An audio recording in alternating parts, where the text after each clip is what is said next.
as whispers turn into raws and the deleted documentary becomes the spark that ignites a finally firestorm. At the center all stands shown Diddy Combs, a global icon whose legacy has always lent the razor's edge to power and mystery. But this time, the spotlight is a snap event. It swings hard toward one person new expected, his mother, Janice Combs. According to the story fans can't stop talking about, long-lost footage from a Shell 2026 documentary was quietly removed before release. Scenes so explosive they were deemed too dangerous to air. Why? Because in those deleted moments, a matriarch's calm smile cracks, a voice trembles, and the single line changes everything. I knew it would cost. Emotions ran high as insiders claim the sentence was cut, buried, and forgotten, until now. Also, the story goes, the Hook Titans. A producer allegedly storms the attic bay. A family friend whispers that the room went silent. Fans rewind, freeze frame, and red lips. Did she know everything? Or has an illusion spun by fame? The family was left divided in this fictional saga. Siblings choosing sides, allies going quiet, and all in a circle scrambling to contain omerta before the expose occurs the internet. Accusations fly, denials echo, and the tension climbs with every breath. Lincoln's the moment that changes the tone. A fabricated confrontation behind closed doors. A son demands answers. A mother refuses to be cornered. You don't is the world to survive, she snaps, while he fires back. You son us. Fans shout as the story paints a portrait of love under pressure, loyalty under siege, and Haggerty teetering the edge. As the conch ticks and the music slows, the cluster lingers like slowed dog rune. Those scenes weren't seen, why there is now. And if this is only the beginning, what else is hiding in the 2026 files, waiting to be exposed? The story opens a dimly lit editing room where the hum of machines feels louder than the people inside, and the air is thick with something unspoken. Because according to the fabricated narrative, this is where everything began to unravel. The athletes backing his tie, thudding through footage that was never meant to see daylight again. And as the swing flickers, a familiar face of bees, all calmer, waited with something heavy behind the eyes. Fans shut because the voice coming through the speakers of Nut Mogul himself, his mother, Janice Combs, sitting stiffly in an interview chair, forward, eyes fixed just off camera. The interviewers to hung his question, so with themes of a sacrifice and survival, and for a moment he smiles. Then the smile fades, her door tightens, and she says something that makes everyone in the room freeze. Not because it is loud, it is quiet. Not because it is dramatic, but because it sounds like a confession. The footage is supposed to cut away there, but then this fabricated resonance, it isn't. The camera keeps rolling. Janice exhales slowly, and she has already said too much, and whispers. There are things made to protect what she loves. Emotions ran high as the editor remembers looking around the room, seeing producers exchange glances, one of them shaking their heads as if they just couldn't go out. Someone mutters that it will destroy everything. Someone else says it is too late. In this dramatized universe, that is the moment the decision is made to delete the scene, to lock it away, to pretend it never happened. Cut to the other side of the story, where Sean Diddy Combs is portrayed pacing in a private living room, phone pressed to his ear, voice low but sharp. What do you mean she said that on camera? He demands, and the person on the other end hesitates. There is silence, the kind that feels like betrayal. He stops pacing, stares at the floor, and for the first time in this fictional retelling, the powerful figure looks on show. The call ends abruptly, and he sinks onto the couch, rubbing his face, whispering to himself that this is not supposed to happen. As rooms begin to swirl in this invented narrative, friends and family react in real time. The casting stands of first asking this free. An old friend avoids his calls, finds online speculate wildly, freezing frames from trailers, amplifying every pause, every blink. Fans are shocked, comment sections explode, and theories multiply faster than anyone can shut them down. Some say Janice was forced into silence for decades. Others accused her of being the mastermind behind every controversial choice her son ever made. The family was left divided as the ideas threat, because no one knows which version of the story to believe. Inside the family tensions rise. Janice sits at the kitchen table, staring at a tea gone cold, while her son stands across from her, arms crossed, voice trembling in frustration. Why they say that? He has a strong high change.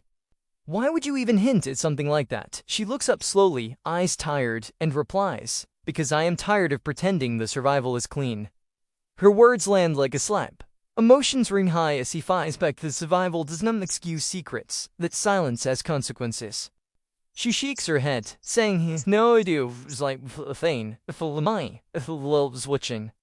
Outside their bubble, the narcissist's industry inside is whispering in hallways, security tightening, publicists grumbling. One in the source claims deleted documentary scenes in the gang. That was a fetish, it could change everything if released. Mollisos insists, though exaggerated, that Genesis was the context. The uncertainty fuels the drama, every new match another crack to the craftily built image. The fabricated story escalates when the family friend bees on a fictional podcast, claiming that Janice always knew more than she allowed. She was always 3 steps ahead, the friend says. Nothing happened without her blessing. Fans are shocked by this allegation, and the clip goes viral within hours. Reactions born, some defending Janice as a mother, what she had to do, others accusing of manipulation. The family was left delighted not just internally, but in the court of public opinion. Back in the prime living room, Sean watches the clip unmute, scrolling through comments, his face unreadable. His phone buzzes nonstop. He ignores it, stands up, and walks to a window overlooking the city. "They do know us," he says quietly, to himself and anyone else. Behind him, I trust him as one's his silence will only make it worse. "You have to say something," the advisor urges. He'll think this is a mission. Sean turns around sharply. Or maybe they want it to be, he snaps.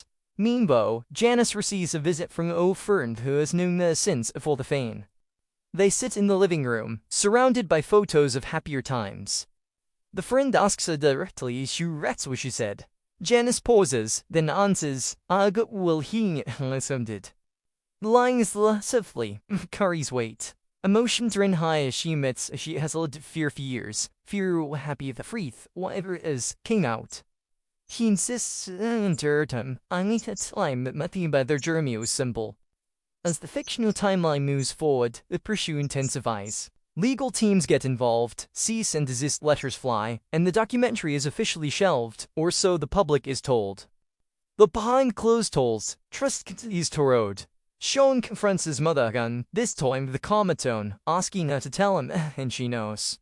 She looks at him, tears one up, and says, "You think of that, already 5 years." The words hang between them, unanswered. The box closes with a sense of unease rather than resolution. The camera lingers on Janice's face as she sits alone, the weight of decades pressing down on her. Elsewhere, Sean stares at his phone, a draft statement unsent, cursor blinking like a ticking clock. Fans were shocked, emotions ran high, and the family was left divided, with no clear truth in sight, on the promise all ever comes next will be even more explosive than what has already been revealed. The silence does not last long in the fabricated saga, because by the next morning the phones are ringing again, and the story refuses to stay contained. News spreads that someone from the documentary team has gone rogue, leaking descriptions of scenes on their ad, and fans are shocked as social media fills dramatized recreations of what Janice hastily said when the cars kept rolling. People argue that the transcripts may remain refused, dissecting every mentioned word, every alleged pause, every breath. A notion train high as hashtags trend worldwide, pulling the family deep into narrative they know under control. Inside a private office, Sean, Diddy Combs meets with advisors who speak in hushed tones but sharp sentences. One insists they must deny everything immediately, and it warns a denial of me fuel suspicion. Sean listens, arms folded, eyes fixed at a point no one else can see. "If I speak now," it says slowly, it sounds like pranic. "If I stay quiet," they say ungulfy, the room goes quiet. The weight that delay oppresses everyone present. At the same time, Janice remains in the family home, avoiding calls, refusing interviews, replaying her own words in her mind. In this fictional telling, she remembers the moment the interviewer leaned forward, voice gentle, asking she ever worried her the ambition. She remembers answering honestly, feeling for a split second the honesty is dangerous and cameras are involved. Now the split second has grown into her storm. A close relating urges her to release a statement clarifying her intent, and she shakes her head. "Anything I say now will be twisted," she replies, her voice weary. "They really decide who I am." The family fractures further, siblings and extended relatives choose different strategies. Some believe Janice should apologize publicly to protect the brand. Ahazagi apologizing implies guilt. He think arguments are in private group chats. Words flying faster ewa hinti bike. Emotions ran high as one reels hackies is another carry more money than truth. Another fires back a truth is no pay legal bills. The family is left divided not just emotionally, but strategically. Asad za huo to afai. A fabricator for a bodyguard claims life string jazz always set the major decisions. Even to pair choose absent. She knew everything, he sensed dramatically. Nothing happened that April. Fans shrieked as the clip circulates, as that nov and specking it up. Reactions split sharply. Some praise him for bravery. Others accuse him of cloud chasing. The noise grows louder, drowning out nuance. Sean watches these clips late at night, alone, lights off, the glow of the screen reflecting in his eyes. He pauses one video, rewinds, listens again. His jaw tightens. Ledunder, he mutters. Yet doubt creeps in, not about his mother's love, but of how much burden she ever shared with him. Memories surface of moments when she warned him without explaining why, when she insisted on caution that felt excessive at the time. Those memories now feel heavier, recontextualized by the calm chaos. The next confrontation between mother and son is quieter, more intense. They sit across from each other, no raised voices this time, only attention feels sharper than shouting. People think he controlled everything, Sean says, choosing his words carefully. Janice licks down her hands. People say a lot of things, she replies. Control is an easy story. Protection is harder to explain. He leans forward, frustration breaking through. Then explain it to me. She meets his gaze, eyes glistening. Some explanations come too late, she says. Emotions ran higher as he stands abruptly, pacing the room, struggling between anger and empathy. Do you know what this is doing to us? He asks. To the kids, to the family. Janice closes her eyes. I know, she whispers. I have always known. The line hangs in the air, ambiguous, loaded, feeding the very speculation she fears. Meanwhile, the Veculin she self becomes a character as fictional drama. Rumors claim that the doctor regrets cutting the scenes. The truth deserves to be heard. Another rumor claims the footage was moved under threat. Things shot as conspiracy theories flourish, each one more dramatic than the last. Emotions ran high across comment sections as viewers argue about censorship, power, and legacy. The family was like the magazine The Guy, portrayed as a victims of circumstance or architects of secrecy. Pressure mounts, and Lisa's claims as a transcript of the deleted scene. With a real fake, it tracks like Wi-Fi. Aunt, Janice allegedly says she understood the risks and accepted them, aligned to Ignite's average. Supposes argue it proves strength. Critics say it proves complicity. Sean's team scrambles to discredit the transcript, but the damage is done. Once the narrative takes on, facts struggle to catch up. Late one evening, a trusted family friend visits Janice, finding a city in their darkness. You can still set the record straight, the friend urges. Janice shakes her head fluty. The record was set long ago, she replies. This is just the echo. Her resignation is unsettling, suggesting depth to history that remains unexplored. Emotions ran high as the friend presses her, asking if she truly believes silence is protection. Fontaine's silence is left, Janice answers. On the other side of town, Sean drafts and deletes statement after statement. Each version sounds wrong to him, either too defensive or too vague. He most to the friend his mind without vying the accusations. He wants to protect his legacy while last sacrificing honesty. The internal conflict mirrors the external chaos, and it shows in his increasingly strained demeanor. Advises Wanda indecision is becoming her story of its own. As this part of the fabricated narrative draws to what end, the tension reaches a new peak. A major network announces a special report teasing never-before-heard details about the documentary. Sean learns about verification, his heart's inking. Janice Hughes and Manibu knocks in her door, consolesh to curse her face. Fans are shocked once again, sensing that something bigger is coming. The last moments linger on parallel themes. Sean standing alone in darkened room, phone buzzing alerts isn't open, and Jan sitting quietly, staring how photograph her saw as a child. The image contrasts sharply with the present turmoil. Emotions ran high, family was left divided, and the question remains unanswered, growing under every passing What exactly did she know, and what will happen when the next layer of the story is pulled back? The special report airs at midnight in this fabricated universe, and the timing alone feels deliberate, designed to catch everyone off guard when defenses are down. The host's voice is smooth, almost sympathetic, as they tease revelations about the deleted documentary and uncomfortable truths surrounding the family. Fans are shocked before a single detail is even revealed, because anticipation has already been weaponized.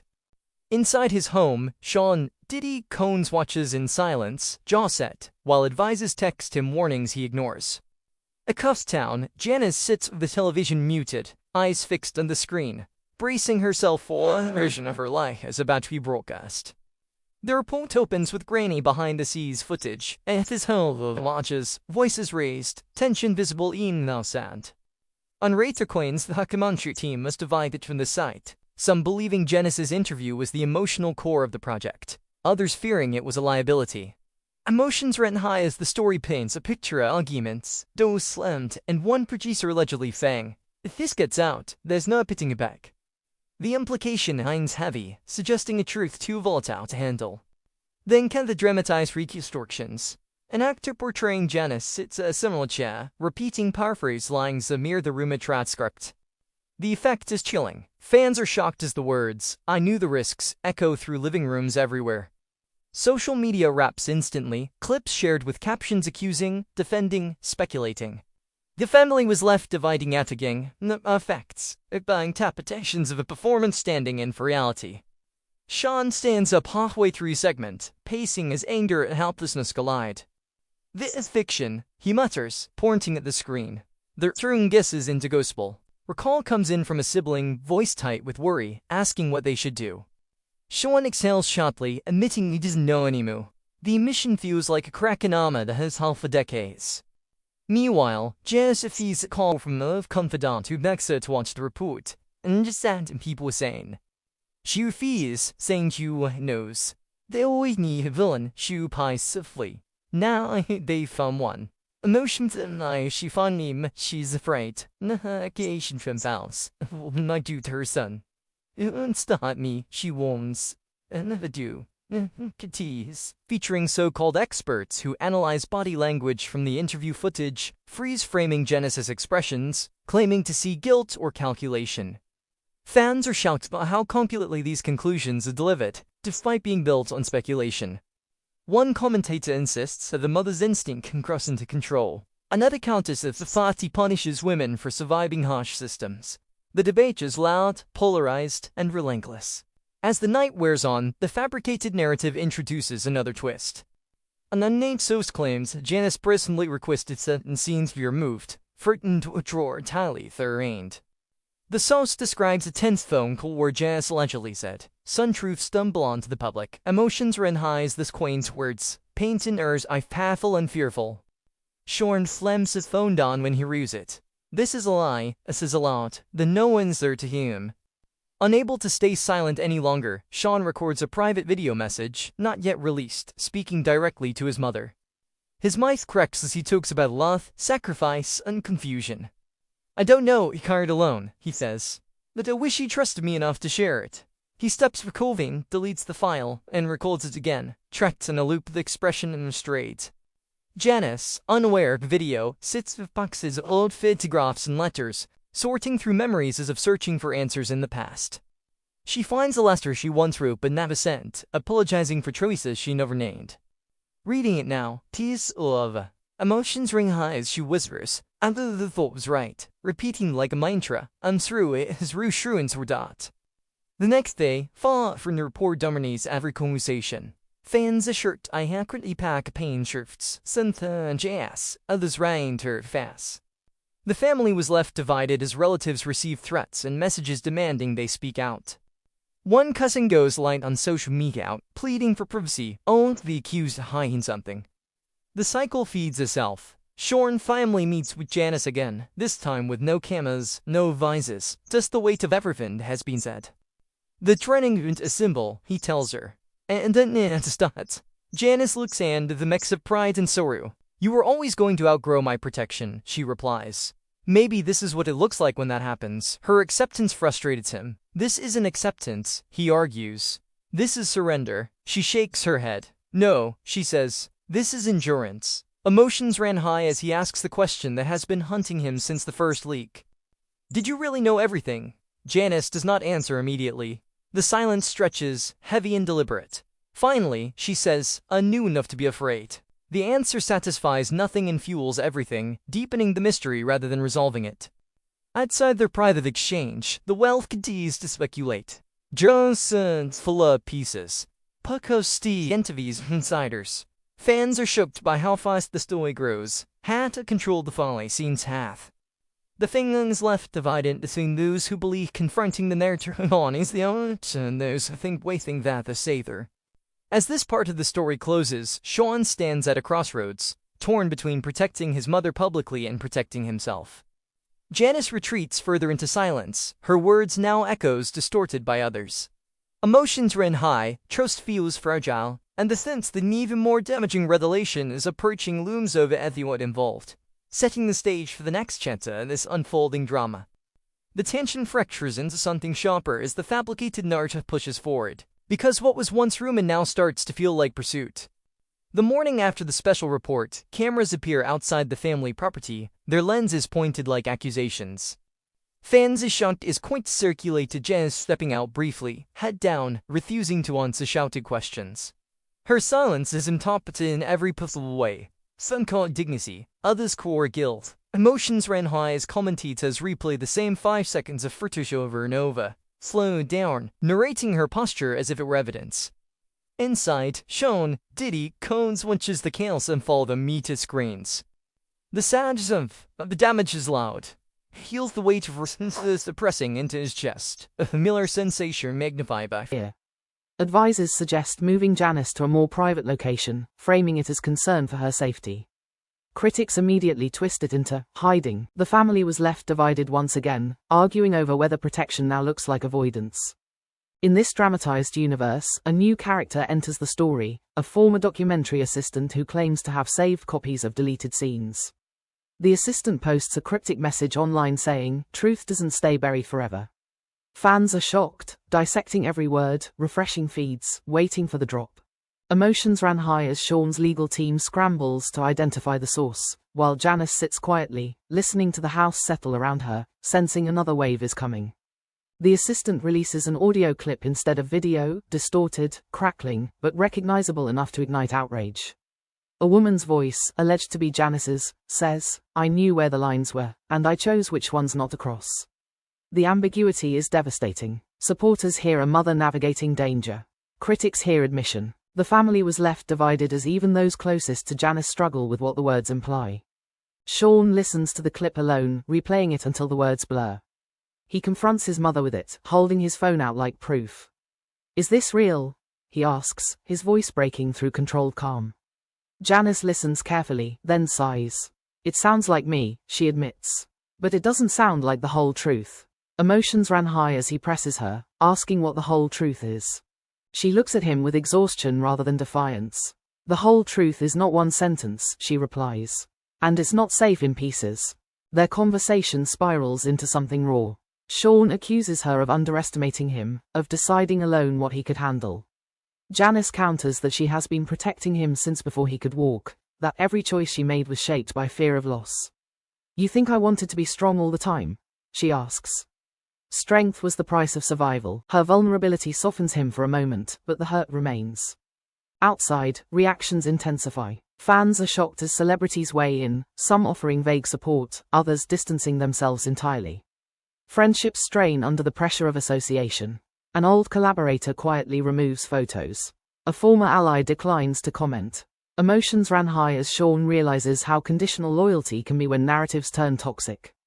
The assistant hints at releasing more material, setting a countdown that drives speculation into overdrive. Every hour feels like a threat. Janice receives messages from people she hasn't heard from in decades, some offering comfort, others demanding answers. One message stands out, accusing her of shaping history for her own benefit. She deletes it without replying, but the words linger. Sean considers preemptive action. He debates releasing his own statement, one that acknowledges complexity without confessing to wrongdoing. Advisors warn that nuance does not trend. Simple stories win, one tells him. Sean bristles at the idea. "My life isn't simple," he snaps. Emotions ran high as he struggles against being flattened into a headline. The countdown ends with another drop, this time a longer audio segment. In it, Janice allegedly speaks about knowing when to stay quiet and when to push. The assistant frames it as proof of calculated influence. Fans are shocked, splitting sharply into camps. The family was left divided as relatives publicly defend her, while others retreat entirely, unwilling to be pulled under. Janice listens to the new clip with a stillness that unsettles those around her. They're building a story out of fragments, she says softly. And fragments always cut. Sean watches her, seeing not the villain others describe, but a woman worn down by decades of carrying weight alone. Still, he cannot ignore the damage. This is bigger than us now, he says. She nods. It always was, she replies. The fabricated narrative introduces another twist when the assistant disappears from social media, accounts deleted, leaving behind unanswered questions. Conspiracy theories explode. Some claim intimidation. Others claim fabrication. Emotions ran high as the absence itself becomes evidence to whoever needs it to be. The family was left divided between relief and dread, unsure whether silence means safety or escalation. Late at night, Sean and Janice share a quiet moment on the porch, the world momentarily distant. He asks her if she ever imagined their lives becoming this public, this dissected. She shakes her head. I imagined worse, she admits. That's why I did what I did. The admission is not clarifying. It is haunting. As this part draws to a close, the sense of inevitability deepens. The story feels no longer driven by facts, but by momentum. Fans are shocked by how fast speculation hardens into belief. Emotions ran high as trust erodes not just between mother and son, but between the family and the world watching them. The family was left divided, standing on the edge of whatever revelation or reckoning comes next, knowing that once it arrives, there will be no way to rewind. The disappearance of the assistant does not bring relief in this fabricated universe. It creates a vacuum, and vacuums invite imagination. Fans are shocked as timelines fill with theories claiming secret settlements, hidden threats, or staged vanishing acts. Emotions ran high as every angle is debated, screenshots archived, voices raised. The family was left divided again, not just by belief, but by fear of what might come next. Inside a secure room, Sean, Diddy Combs sits with his legal team, listening as they outline worst-case scenarios. Leaked material resurfacing, anonymous witnesses coming forward, reputational damage that no statement can fully contain. He barely hears the words. His mind is fixed on one thing, the growing realization that this story is no longer about controlling the narrative, but surviving it.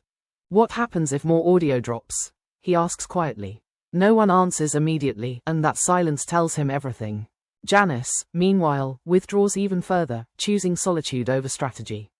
She spends hours alone, reflecting on moments she once dismissed as small decisions, now magnified into symbols of intent.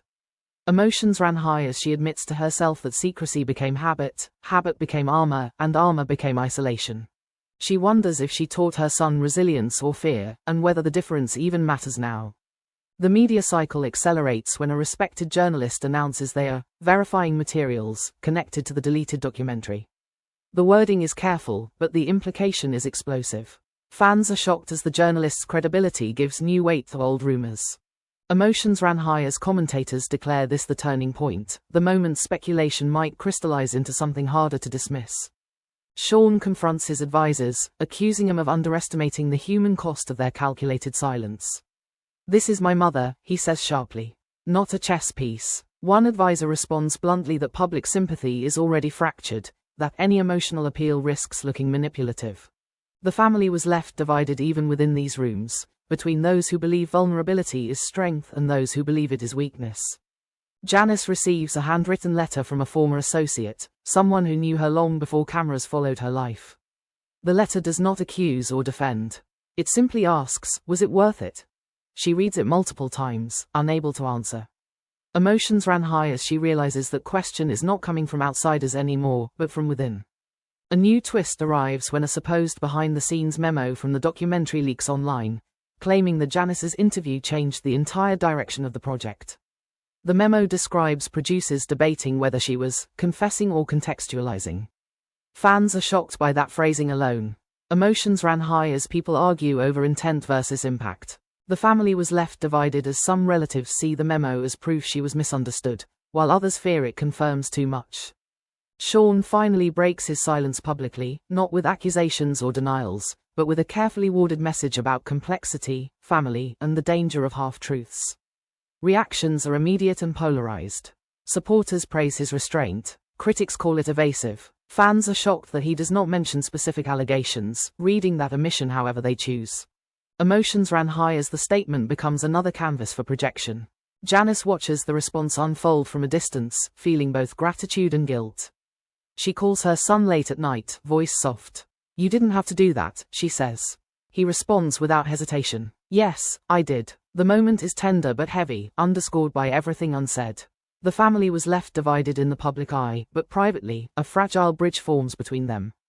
The journalist releases an update, confirming that while materials exist, their context remains disputed. The ambiguity fuels rather than calms. Fans are shocked as certainty continues to evade them. Emotions ran high as people choose sides not based on evidence, but on which story feels truer to them. Janice agrees, reluctantly, to record her own message, not for release yet, but as an exercise in truth. She speaks slowly, acknowledging fear, love, and mistakes without naming specifics. "I was trying to survive," she says. "And I was trying to protect." The recording ends with silence. Sean listens later, tears in his eyes, realizing that even now, she struggles to separate those two impulses. As this part of the story draws toward its close, the sense of reckoning intensifies. Fans are shocked by how unresolved everything remains. Emotions ran high as trust, legacy, and family bonds hang in the balance. The family was left divided between past and future, between silence and speech, standing on the edge of a final decision that could either shatter what remains or finally force the truth, whatever it is, into the open. The atmosphere shifts again as the fabricated story edges closer to what everyone senses is an unavoidable breaking point. The journalist's hesitation, the assistant's disappearance, the fragmented leaks, none of it has resolved anything, it has only sharpened the hunger for a final reveal. Fans are shocked by how exhaustion begins to replace outrage, yet curiosity burns hotter than ever. Emotions ran high as people start asking not just what Janice knew, but why the world seems so determined to force a single answer out of a lifetime of choices. Inside a quiet studio space, Sean, Diddy, Combs prepares to record something that is no longer just damage control. It is not a statement drafted by lawyers, not a performance calibrated for applause. It is raw, and that terrifies everyone around him. An advisor warns him that once released, it cannot be pulled back. Sean nods slowly. "Neither can this," he says, gesturing vaguely to the chaos outside. The cameras roll. He speaks about family first, about growing up watching his mother carry weight silently, about misunderstanding that silence as certainty. His voice tightens as he admits confusion, frustration, love. "People want a villain or a hero," he says. But real life doesn't work like that. Fans are shocked when the clip leaks before he authorizes it, shared by someone inside the studio who thought the world needed to see vulnerability. Emotions ran high as the message spreads faster than any denial ever could. Reactions meat-eating intent. Some use often, here insincerity. Others accuse him of manipulation. The family is less divided against what is argue with opus outs or horts. Janice watches Lynn, hands clasped, part heavy. She recognizes the boy behind the vial and the Burks and the Ibron Sutter. For the first time in this fictional narrative, Janice agrees to speak publicly, not through intermediaries, not through edited fragments. She insists on doing it her way, in a controlled but honest setting. When a camera throws on, she does not smile. She does not perform strength. She speaks slowly, choosing words like flat-hard glass. Not a story they're telling, she fess. But they're innocent of fear. She talks about survival, about navigating systems of punish vulnerability, about making decisions with incomplete information. She does not confirm the rumors, more she fully deny them. Instead, she brings them. No hard thing is a myth, she says. What a news the South Thunta foul savor in truth. Fowls are shocked by those strange words, by whom little how much you is a thin tongue. Emotions went high and fears project meaning into every pose. The infravid right upon Big Shumbi. Some praise her honesty, others call it calculated. The family was left divided between relief that she finally spoke and fear that speaking only invites more scrutiny. Sean watches the interview twice, noticing how tired she looks, how calmly she waits up place. "She's still protecting me," he eyes. The thought fills him with gratitude and go once. Knee commentary floods in. Analysts argue with the giant exhibition of fear, the omission of knowledge.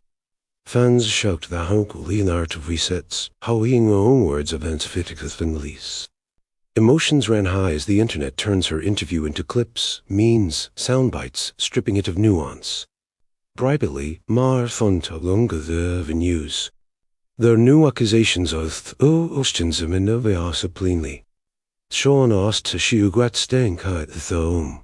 Janice pauses. I'll grit the hurt you, she says. Although her grit's wine, the honesty steens, but it is real. The fire is left divided in a public eye, but in a room, something fragile begins to mend. Oh, twist emerges when the judge reaches her final heartbeat, stating ought to nothing to support the most extreme claims over the ambiguous myth. Friend fraught with a lack of closure. Emotion from high is some fiddlebite, others insist the proof of doing in. The family was lent demanded between those who feel vindicated and those who feel unresolved. The thithanary peers lead to heal thought. The noise slowly fades, replaced by quieter debates about legacy, motherhood, and power. Gems retreats for cheesing pizza assuasion. Sean steps forward differently, more cautious, more reflective, or now notice a consumable. At the spot of the Thori fiddles, there's no dramatic confession, no quarren climax, no fig-lighted blades everything. Instead, there's out the mouth. Fans are shocked no bows viewed, a bow remains unanswered. Emotions ran high because uncertainty lingers, uncomfortable and unresolved. The family was left divided not by hatred, but by interpretation, standing in the uneasy space between truth and story, knowing that in the end, some questions echo longer than any answer ever could. And now it's your turn, because this story doesn't enter the screen face of arc, it ends with the questions you're still carrying. You've seen how secrets turn into speculation, how sounds become suspicion, and how a family can be pulled apart by narratives they no longer control. Fans show longer spoils it. Is no fully answered. The motion to an eye was no thugger, simple, clean. You chose a faith, you in that position, with a feckin' sooner or fate way monger. Would have protected my family who costs, even the men being misunderstood, would have risked it into the clarity. The whole was left wanted in the story, but so important, because everyone brings their own beliefs, fears, and experiences into how they interpret what happened. Maybe you believe Janice was a mother trapped by circumstances, doing whatever she could to survive in a world that offered no safety nets. Maybe you believe silence is never neutral, that choosing not to speak is still a choice with consequences. Or maybe you still excel in between, unconscious with how easy it is to demand answers when you're not the one living with the fallout. Fans are shocked because this story forces you to sit with that discomfort instead of escaping it. What you done if every word is spoken and twisted, it both convince, every time to attack you suspicious. Emotions ran high because this wasn't just about fame, power, folly, legacy, and the cost of carry away through too. The family was thus divided, but the big question is which was answered from a vine giving. No, Skuself, do you think the truth was ever fully noble here? Or was it always going to be fragmented, filtered through fear, memory, and survival? Do film worlds of every detail source pile, or a part of life is in private no matter allowed monsket? Fans are short, there's no clue, no proof for them, keep never impossible choices. This it where coming. If this story made you question thinking about mud, the fans, then to switch to move on. Join the conversation. Drop your thoughts in the comments and tell us where you stand. Do you think Janice knew everything, or did you only know enough to be afraid? Do you think Sean handled us the right way, or should he have taken control night sooner? The fire is left divided, but you always had to know that it's unfolding discussion. If you thought the tension at the twists got your tongue, if the unhill ended that you think off the video stopped, make sure you show your support. Hit that like buff and some more people can see this story and decide for themselves. Subscribe for themselves so the mixed gels. Stories of isolation, they were backward, continuing conversations by truth for control. And I've got to Haitians, because the neck of my tons of the blue horror again. Fend soaked when you uncles mart, emotion for an high when besfats collide, and the fire was left divided, with the valves and there. This space exists for debate, for disagreement, for uncomfortable questions that don't have easy answers. Eve haunt stone hairs in souls, dramatized, dissected, and reimagined. Now the two side of the means. With this held protection on too far, or cautioning listen by the world consumes zones. Water believe, meet horse borvet. Comment below, like, subscribe, and still is, because the files may be closed for now, but the conversations thou far.